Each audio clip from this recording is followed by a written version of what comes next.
Hey everyone, this is your host Helene and welcome to today's episode of the Spoony Diaries podcast, a podcast about everything chronic illness and disability related. Hi everyone, welcome to another episode of the Spoony Diaries podcast. I'm your host Helene and today I'm going to share a very personal and interesting experience I went through earlier this year, which was dealing with intussusception and the 2 surgeries that followed that. I wanted to do another little episode introducing a bit more about myself so you know exactly why I started this podcast. This episode is going to be a bit heavy, but I believe it's important to share these stories to raise awareness and offer support to anyone going through similar challenges. If that's too much right now, I'll see you in the next episode and I completely understand. There will also be links in the show notes for mental health awareness and if you need further support, and please feel free to reach out to them if you need. Before I dive into my personal journey, let's talk a bit about what intussusception actually is. Intussusception is a medical condition where a part of the intestine folds into the section next to it. The best way I can describe it is if you picture a telescope and when you fold in the telescope, how each sort of layer folds into itself. That's essentially what happened to my digestive tract in 2 different areas. So the skin completely folded in on itself. It wasn't super fun. This can lead to an obstruction, cutting off blood supply to the affected part of the intestine, and if left untreated, it can cause serious complications and even death. It's more common in children, but it can also occur in adults, often due to an underlying condition, though it currently only accounts for less than 1% of bowel obstructions in adults. In February of this year, on a random on Thursday, my abdominal pain and nausea started to get dramatically worse, so I decided to go to ED. And what I might do from here is sort of give a chronological order of events and then sort of stem off from that a bit later so that everyone can understand how it's happened or what happened. But I ended up being in hospital for about 8 or 9 days, I think. But back to where it began. So it was like 3 or 4 in the afternoon on a Thursday. My stomach was so incredibly bloated and swollen and I felt a lot of pressure in my stomach. It sort of felt like my stomach was about to explode outwards. And it's not like my normal endo bloating or anything. This was definitely different. I was nauseous, but I can't actually remember if I had started vomiting yet. But I definitely was nauseous and I have experienced nausea on and off for the past few years. So I did have medication, had that, didn't really help. Went to hospital with my partner, got there at about 3 or 4. Thankfully, I was seen quite quickly because I did have a fever at the time. So I think I only had to wait maybe maximum 2 hours, which for ED is unheard of, especially in Australia. Went through, I had said, I haven't actually gone to the bathroom in 2 weeks, which I had realized that day and was like, oh fuck, So I think I tried laxatives, that didn't work. Definitely felt like there was something stuck in my bowels, and I've had it before but never to this level. And I actually did say to them, I don't know how I knew this, but I did say to them I actually think I do have a bowel obstruction, and lo and behold I was right, but I just didn't know it yet. Went through, the pain started getting worse, the sort of exploding feeling again, so they ended up giving me morphine. I had a CT scan at like 11 o'clock at night or something like that, and we were just sitting there waiting, and then I think it was maybe like 1 in the morning. The doctor came and spoke to me and he said, yep, look, you do have intussusception, but because you're not that bad at the moment, we're not going to do surgery. We're just going to let it manage itself and hopefully it will just fix itself. And I had absolutely no idea what it was. Of course, I started doing a quick Googling and started panicking, realizing, oh fuck, I'm probably going to have surgery. But they were very like, no, you're not having surgery, you're fine, sort of thing. And I was a bit like, okay. So initially I did ask to be transferred to a private hospital and to go under my bowel surgeon, but by the time it all sort of happened, it was way too late, which I'll sort of touch on next. So my partner ended up going home at like 4 in the morning or something after we'd finally gotten answers and they had said, you're not having surgery today. So I was like, okay, cool. So he went home and then at about 6 or 7 a.m. I got moved to the ward. Tried to sleep, couldn't. And then my COVID test at about 10 or 11 a.m. came back inconclusive for whatever reason. So they had to move me to a private room and everyone had to wear full PPE just to come into the room because they still weren't sure if I had COVID. I've never had COVID. I don't know how. I probably should have had it about 3 times by now, but I've never had it, so knock on wood. I was okay at this point still. And then the nausea still wasn't great, but the IV emetics were really helping. And then I think it was probably like midday or like 1 o'clock on the Friday, my nausea started getting worse, and then I started vomiting. The vomit started to turn into what looks like coffee grounds, which is dried up blood in your stomach, and that's when they sort of started to get a bit worried. After I started vomiting, they were like, all right, you're gonna have surgery, it's gonna be tonight. And I was like, okay. So at that point, it was way too late for me to go to another hospital, and yeah, I was not going to chance it. So then the vomiting started to get worse, and they couldn't control it. The IV medics weren't helping at this point, so then they had to put in a nasal gastric tube, which was incredibly unpleasant. So it's basically this tube that goes up through your nose, down the back of your throat into your stomach, and it's meant to help you stop vomiting. It was horrifying, and it took them I think 2 or 3 goes to get it in, and it was so unpleasant. Then I couldn't pee, so then they had to put a catheter in a wake, and that also took 3 goes, and that was absolutely excruciating. I originally was still having surgery at night time, but once it got to this point, I think it was about 2 in the afternoon, they were like, no, you're having surgery right now. So I got bumped up to the front of the list. I was number 1 on the afternoon surgery list, and I remember they hadn't really given me any pain medication at all from memory at this point because the nausea was so bad. Really, that was the focus. So I remember getting wheeled down, and they had to put me again in a private room because of this stupid COVID that I didn't end up having, of course. But I remember there was a beautiful nurse that was with me the whole time. She was so lovely. I think it was like her first year, or one of the first weeks of placement or something, and she was just so incredible. And even when I was on the ward, she came and visited me, and she was just so lovely. But I remember sitting in that room. It was a bit under control with the nasogastric tube. So I remember sitting in that room just being so terrified because I didn't really understand still what was happening, what was going to happen. Like, there really wasn't some like long explanation or anything, but I knew I was going to have a bowel resection. So I ended up having 2 areas of intussusception that were forming a closed loop bowel obstruction, and I had 15 centimeters of my small bowel removed. So this was on the Friday. I honestly don't even know what time, so maybe at 2 or 3 by the time it happened. I don't really remember the rest of Friday or Saturday. I remember a little bit of Sunday, but essentially from Friday after the surgery until Monday, I was in ICU. I was in so much pain. It was just a shit show, really. But on Saturday, this is what I read from my notes, because again, I don't remember. So I had another CT scan on Saturday because after the surgery, I was in so much pain. So in ICU, I was on ketamine, fentanyl, and oxycodone through IV, and I was still in absolute agony. It's the worst pain I've ever experienced in my life, and I've experienced a lot of pain, and it was absolutely horrifying. So on Saturday, I had another CT scan because they were quite worried why I wasn't getting any better and why I was still vomiting. So the CT scan showed that I had a lot of internal bleeding. So they did an endoscopy, couldn't find anything. So then I ended up having another surgery. The first was a laparoscopy. So the second surgery was a mini laparotomy, and they removed about 2 liters of blood from my stomach from the internal bleeding. But thankfully, I don't think they had to re-stitch me up. I didn't have another bowel resection or anything because thankfully it had all sort of sorted itself out by that point. So then had that second surgery on the Saturday. Because I still was showing up inconclusive on the COVID tests, I was in a private room in ICU, which was quite scary in and of itself. There was just so many machines around me. I had like 2 or 3 lines in my arm, and then I ended up having 4 bags of blood be transfused because of my blood loss, and that was quite confronting, I guess, because I've never been this unwell. So it was quite confronting, and just sort of laying there. I honestly thought I was going to die. I really did. And because of that, I only let my partner visit me in ICU. I didn't want my family to visit me. I didn't want anyone to see how sick I was, because being sick and not diagnosed for the past 6 years, I didn't want to be remembered looking like that or being so sick, which obviously now I'm like, fuck, I wish I had my family there. But at the time, I was just so terrified that I was going to die. I didn't really know how to handle it. I'm not sure anyone does. But it was really scary. It was really scary.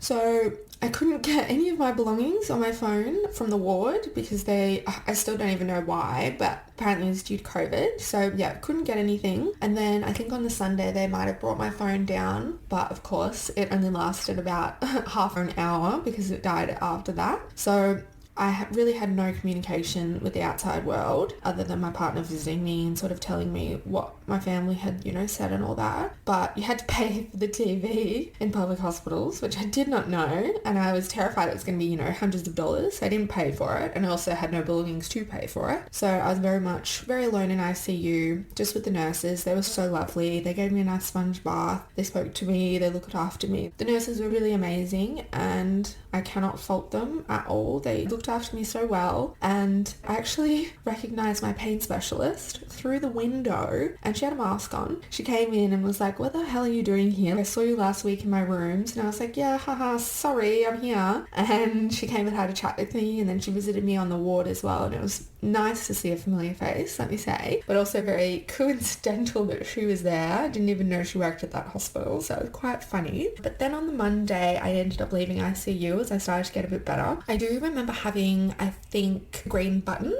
I'm sure my chronically ill girlies know the green button to get, I think it was a ketamine infusion. Maybe it was oxycodone. I honestly don't even remember because I was on so many drugs. And so I had the nasal gastric tube this whole time and I ended up losing my voice from it because it was so difficult to speak. But I ended up getting the nasal gastric tube out, I think on Wednesday. And, the doctors came and visited me every morning. I was so upset. I just wanted to go home. I didn't want to be there. I was in a shared room with these old hags who were horrible.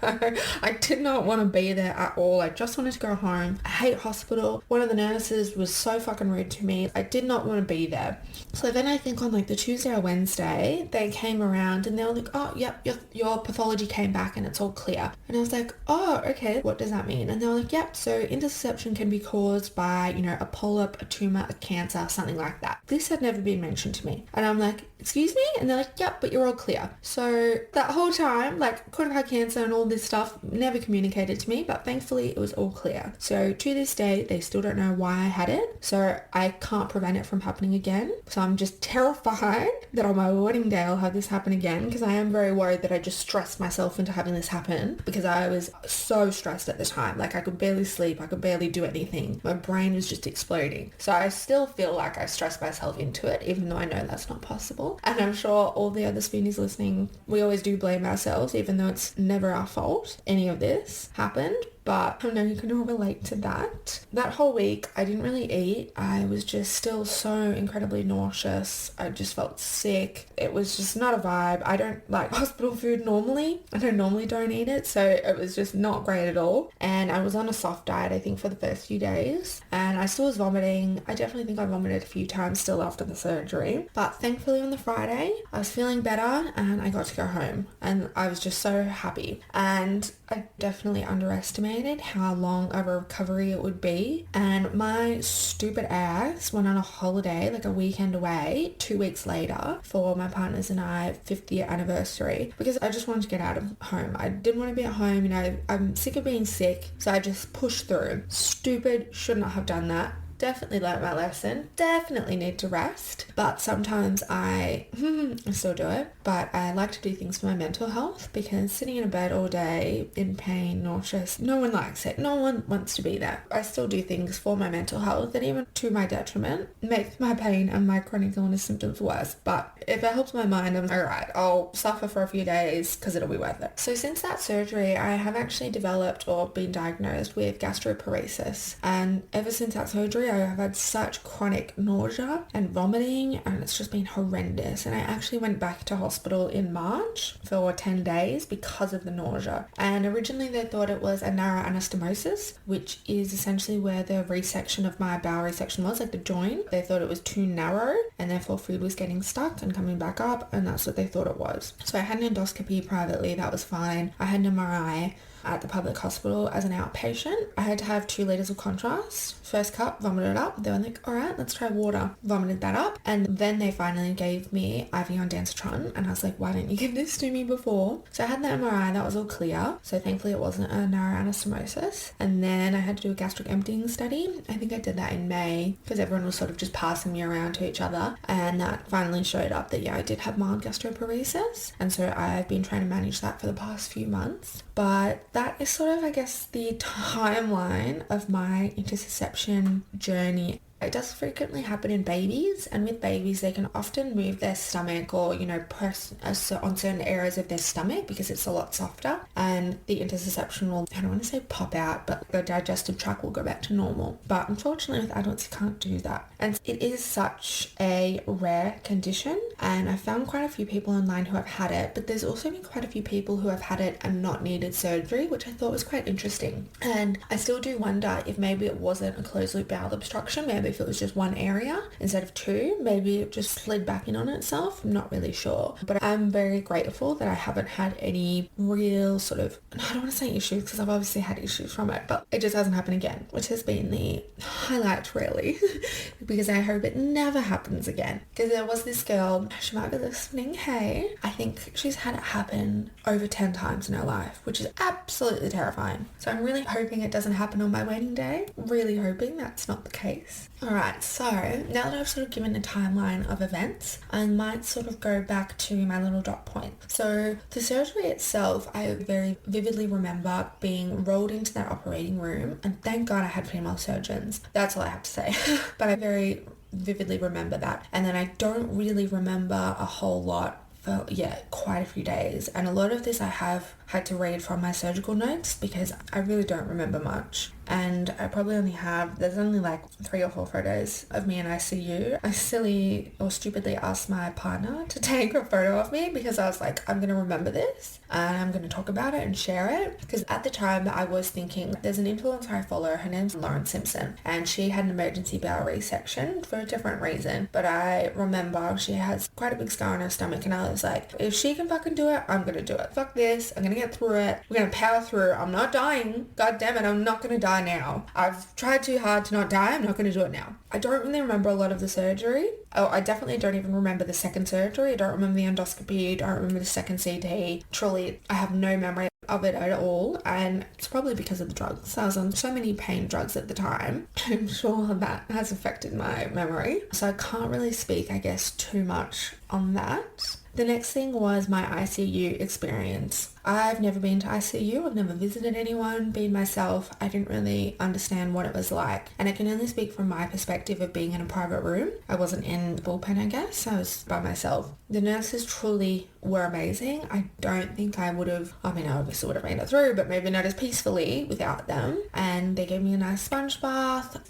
Like, they kept me company because I didn't have a phone, so I didn't have anything to, there was no TV to watch. It was just me and my thoughts. So I honestly just slept the majority of the time from what I can remember, and sort of waking up for little bits and either being like nauseous or in pain and, asking for more drugs and stuff. It was sort of in little sporadic bursts. And I do remember, I think maybe on the Sunday when my partner visited and he again had to wear full PPE, it was quite confronting for him to visit me. He started crying and I was crying because it is so confronting visiting someone, and whether he thought I was going to die or not, it was still quite upsetting. And especially being hooked up to so many machines, there was just so many loud noises and beeping all the time, and my arms were cold because of the blood being transfused.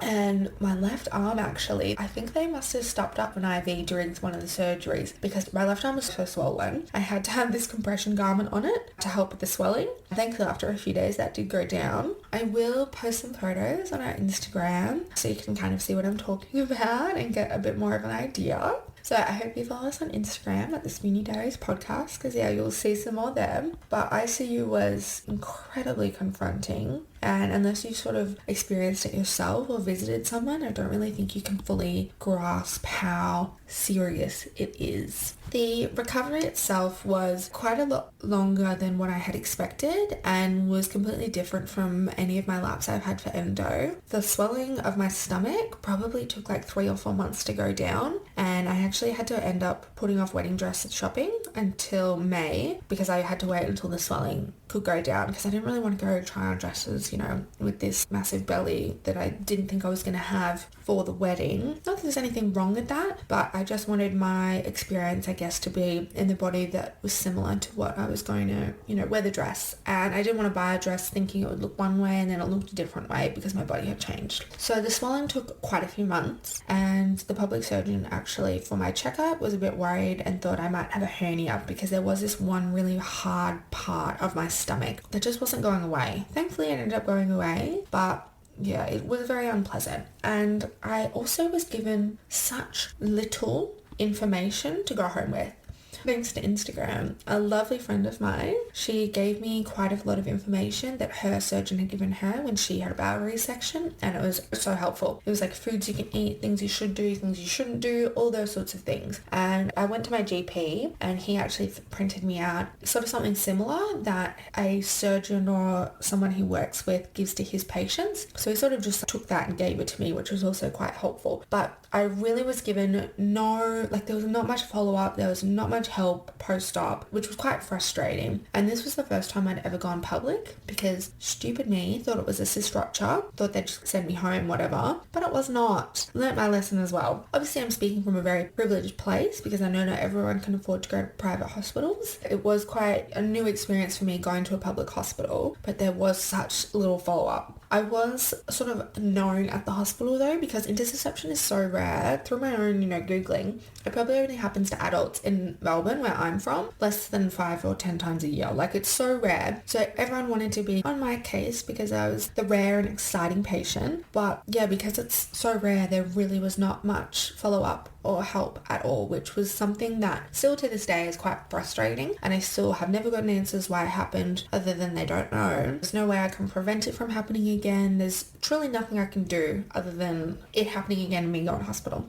But yeah, the recovery was quite hard. I'm very grateful that I live with my fiance, and he is such an amazing and caring partner. He looked after me, he helped me with my medications, made food for me, worked from home. He normally works in the office, but he worked from home for months to help look after me, which I'm so grateful for because otherwise I probably would have had to stay at my parents' house for my mum to look after me. So I am very grateful that my partner was able to work from home and be able to look after me. Looking back, reflecting on it, the experience has taught me a lot about myself and my life. It really reinforced the importance of listening to my body and seeking help when something feels wrong. I'm very much, your body best. If something feels wrong, go to the doctor, go to the hospital, do something. If you know something's not right or it feels abnormal, you know your body best. And an example of this is, so the second time I went to hospital for those 10 days, the first 3 days I was told it was constipation. So I had vomited 10 times on the Sunday that I went to ED, and my partner was quite concerned. I was a bit delirious, had a fever again, turned out I had a white blood cell count, I had an infection. They still don't know what the infection was. Never gave me antibiotics, and somehow it fixed itself. But I remember the first 3 days, the doctors or this specific surgeon kept saying to me, yeah, we think it's constipation, we think it's constipation. I told her to her face, I was like, you are wrong. I know my body best. This is absolutely not constipation. What do you know? Took a poop 3 days later, still had the same problems. Never saw that doctor again. Had a different doctor. I was like, yeah, okay. So very much advocate for yourself. You know your body best. Do not let doctors push you around and tell you, oh yeah, it's constipation, when you absolutely know it's not. So I'm very much passionate about advocating for myself. I did have some really horrible experiences at hospital, and when I lost my voice, it was quite hard for me to even speak to advocate for myself, which I really struggled with. So I literally had to text my partner when he was sitting next to me for him to tell the nurses and tell the doctors things because I physically couldn't even speak. And that was really hard to deal with, trying to ask things or saying things, and I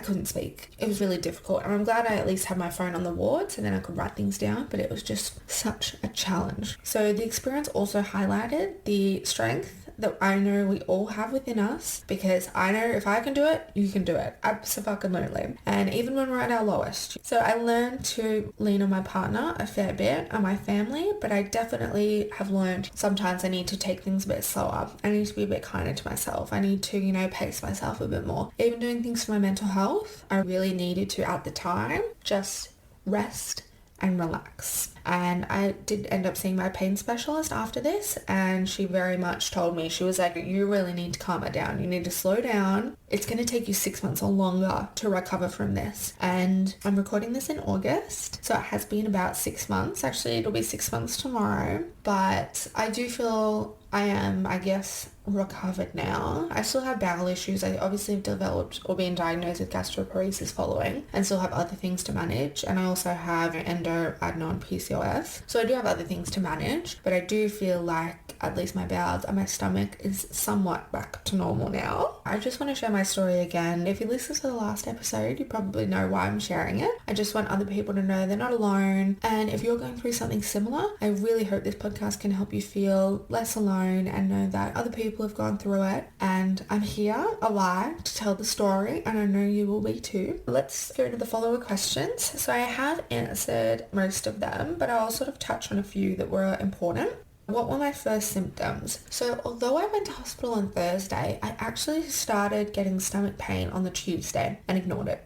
On Tuesday, I remember being super bloated, in pain, uncomfortable, but not so bad to go to ED. So it happened for quite a few days, and then on Thursday, I just had enough and knew something was wrong. I'd had nausea on and off, like I said, for the past few years, so I do think I was a little nauseous, but I didn't start vomiting, I think, until the Thursday or Friday that I was in hospital. So how does it occur? So I think I touched on that in the beginning. So it can happen for many reasons. Again, tumor, polyp, cancer, no reason. It can happen from adhesions, Crohn's, lots of things.